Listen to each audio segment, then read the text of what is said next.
Hi, welcome po sa vlog ko. Balik naman tayo sa vlog ko. Welcome to A Foreigner's Wife in the Philippines. To those who are new na sa lahat ng bago sa channel ko, huwag kalimutan po sa pag-subscribe at sa pag-hit ng likes. Yeah, so dito kami sa Tanghalige kasi may kinukuha kami na nagsisimba sa church namin.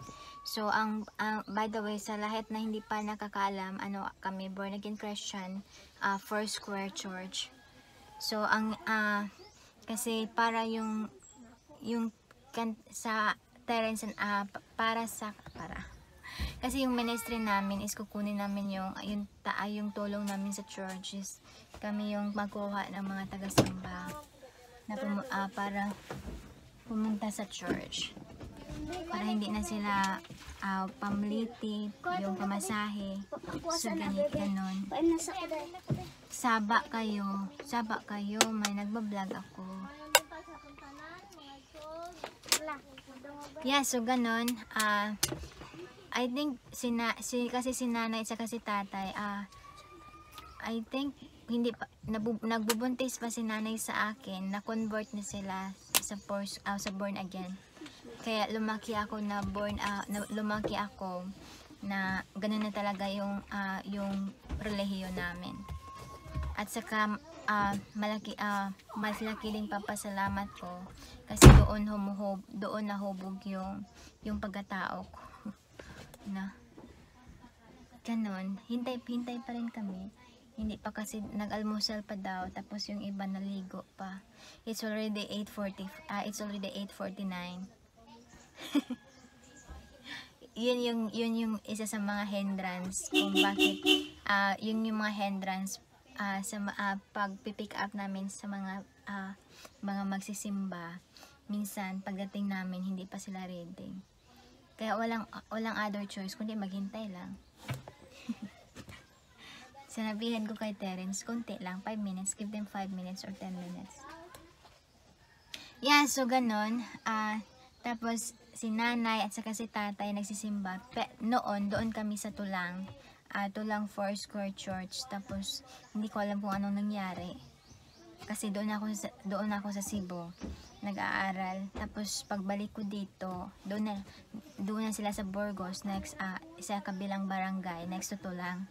Din sila, parang nahati. So doon na sila sa Burgos nagpatayo ng simbahan. So ngayon, before noong mga nakaraang buwan, maraming nagsisimba. Halos puno yung church namin. Pero ngayon, hindi na masyado. Kasi yung iba hindi na bumalik sa pagsisimba. Kaya nga may kasabihan na maraming nagsisimba pero yun lang ang lumahutay yung nag-continue lang hanggang sa huli, yun lang ang pagpalain. Yun lang yung parang parang yun